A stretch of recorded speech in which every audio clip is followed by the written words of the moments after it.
99টা লোকসভা কংগ্রেস জিতেছে। রাহুল গান্ধীকে এলওপি করেছেন, কংগ্রেসের পিএসসি বেণুগোপালকে পিএসসি চেয়ারম্যান করেছেন।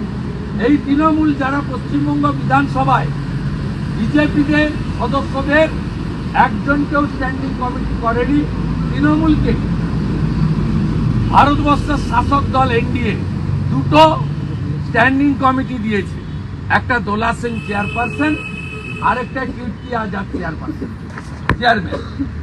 ন্যাচারালি তিনি এসব কথা বলবেন, কারণ ওই আরজি করের সময় জুনিয়র ডাক্তাররা বিনীত গোয়েলের টেবিলে মেরুদণ্ড রেখে দিয়েছিলেন, প্রতিটি মেরুদণ্ড। এদেরও আপনি যদি এমআরআই বা স্ক্যান করেন দেখবেন শরীরে কোনো মেরুদণ্ড নেই, মেরুদণ্ডটা খুলে কালীঘাটে রেখে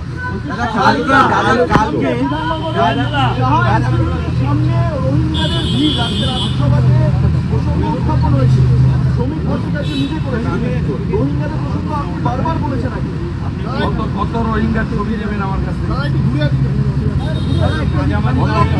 কত রোহিঙ্গার ছবি নেবেন। দাঁড়ান,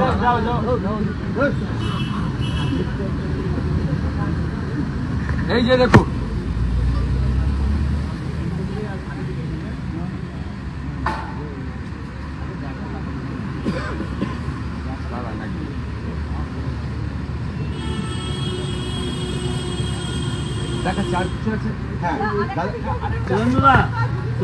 হুমায়ুন কবির গত দুদিন আগে আমি বলবো না, পাশে দাঁড়িয়েছিলেন, আজকে বললেন আমি বলবো না।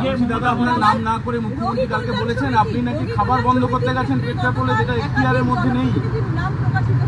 আপনার নাম না করেই মুখ্যমন্ত্রী দাবি করেছেন দেশ আগে ভারতের পতাকায় যে পা দিয়েছে, খাওয়ার বন্ধ কেন? অনেক কিছু বন্ধ করে, খাওয়ার বন্ধ কেন? অনেক কিছু করব, দেশ আগে। মুখ্যমন্ত্রী দেশের মর্ম বোঝেন না বলে এই ধরনের কথা। আমার বাড়ির বিপিন অধিকারী স্বাধীনতা আন্দোলনে 8 বছর জেলে ছিল।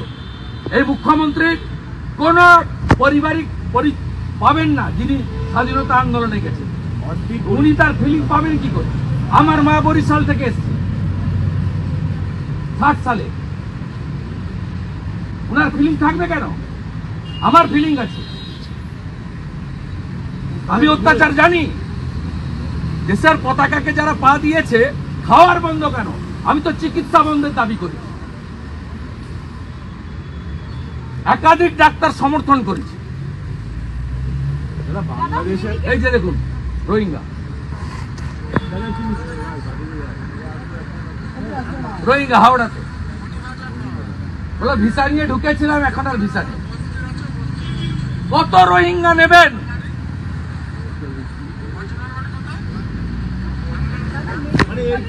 কত রোহিঙ্গা নেবেন? কত রোহিঙ্গা নেবেন? এই যে রোহিঙ্গা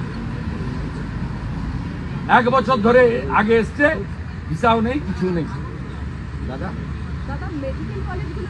এই চোর তৃণমূলের ভোটার লিস্টে নাম তুলে দিই।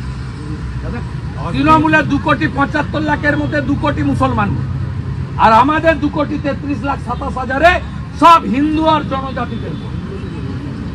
বাংলাদেশের অস্থির পরিস্থিতি সামাল দিতে কেন্দ্রীয় সরকারের দায়িত্বের কথা মনে করেছেন কালকে মুখ্যমন্ত্রী, কি বলবেন আপনি? আপনার মুখ্যমন্ত্রী আগে এনআরআই মেডিকেল স্ক্যাম সামলান। এনআরআই মেডিকেল স্ক্যাম 600 কোটি টাকায় 17 সাল থেকে মেডিকেলের কোটা বিক্রি হয়েছে। আজকে ইডি 20 জায়গায় রেড চলেছে। এটা আগে সামলান মুখ্যমন্ত্রী। তারপরে এই যে আরেকটা রোহিঙ্গা মেমারিতে থাকে, ডানকুনিতে কাজ করে।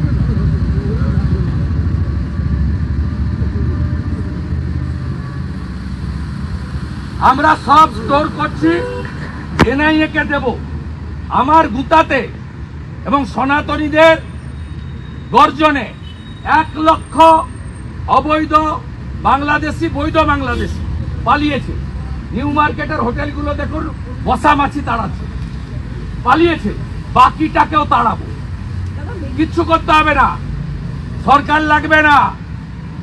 হিন্দুর যদি বাচ্চা হয় এদেরকে তাড়াবো এখান থেকে, রোহিঙ্গাদের। পরিষ্কার কথা, একটা ডাকে 1 লক্ষ পালিয়েছে। বেনাপোলে যান, লাইন দিয়ে পালিয়েছে, কালকে যাওয়ার আগে পালিয়েছে। নিউ মার্কেটের হোটেলে যান, একটাও নেই, মশামাছি তাড়াচ্ছে। শ্যামলী পরিবহনে যান, একটা সিটে লোক নেই। 50টা হিন্দু সংগঠন আগামী পরশু বেলা 2টায় রানী রাসমণিতে জমায়েত ডাকছে।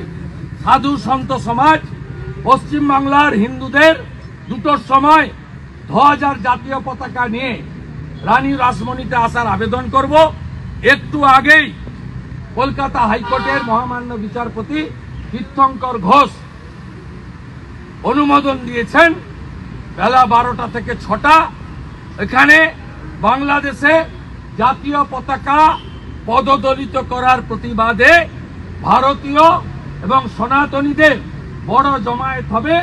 ওই দিন থেকে আবার ঘোষণা করব কবে পেঁয়াজ আলু বন্ধ করব। মেডিকেল কলেজগুলোতে গতকাল একাধিক জনপ্রতিনিধির নাম ঘোষিত হয়েছে যারা রোগী কল্যাণ সমিতি থাকবে। পরিস্থিতি পরিবর্তন হবে, পরিস্থিতি পরিবর্তন হবে না, না, কোনো পরিবর্তনের কোনো সিন নেই। যারা মানিক ভট্টাচার্যকে বিধানসভায় আপ্যায়ন করে, যারা পার্থ চ্যাটার্জির জামিনের জন্য ওয়েট করছে, তাদের কাছ থেকে বেশি কিছু আশা না করাই ভালো। এখন এনআরআই মেডিকেল কোটায় 17 সাল থেকে যে লুট হয়েছে তার প্রতীক্ষায় সবাই।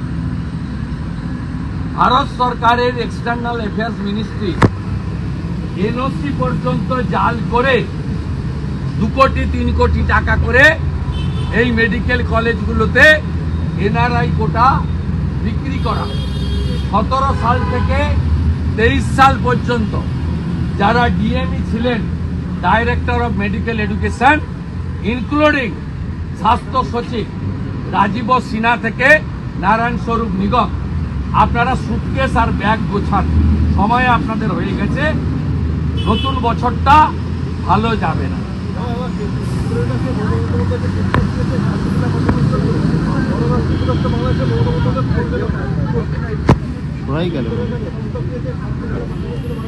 কেন্দ্র উত্তর দেবে, I am not the spokesperson of central government.